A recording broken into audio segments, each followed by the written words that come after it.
Cette expérience met en évidence la force d'inertie centrifuge dans un référentiel en rotation et montre le principe de fonctionnement d'un accéléromètre. Un plateau horizontal est entraîné en rotation par un moteur autour d'un axe vertical. À l'extrémité d'un des deux bras du plateau, nous avons fixé un pendule pesant constitué d'une barre légère et d'une masselotte beaucoup plus lourde à son extrémité. L'axe de rotation du pendule est horizontal et orthoradial par rapport à l'axe de rotation du plateau. Nous avons aussi un système comportant une petite barre guidée en translation par un rail dans la direction radiale et retenu par deux ressorts identiques. Dans un premier temps, le plateau est immobile par rapport à la Terre. Voici le mouvement du pendule lorsqu'on l'écarte de sa position d'équilibre. Et voici le mouvement de la masse guidée.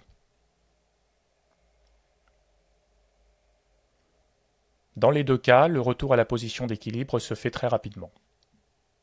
Voici une première expérience avec une vidéo enregistrée à 120 images par seconde. Lorsque la rotation a atteint une vitesse constante, nous déterminons la période par analyse de la vidéo, puis la vitesse angulaire. Voici une image de la vidéo permettant de déterminer l'angle du pendule et le déplacement de la masse guidée.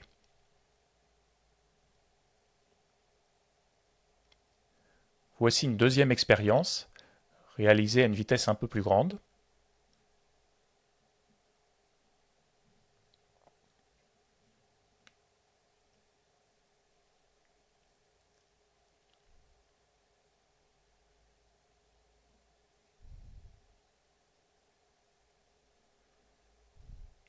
Voici une troisième expérience.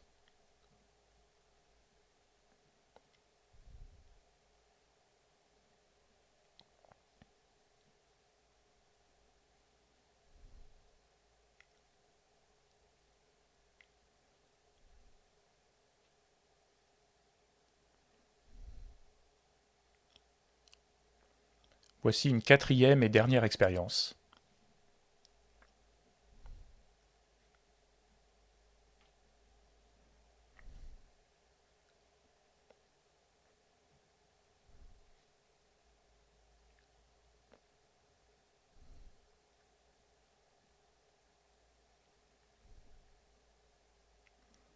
Pour finir, nous traçons la tangente de l'angle de déviation du pendule et le déplacement de la masse guidée en fonction de la vitesse angulaire au carré.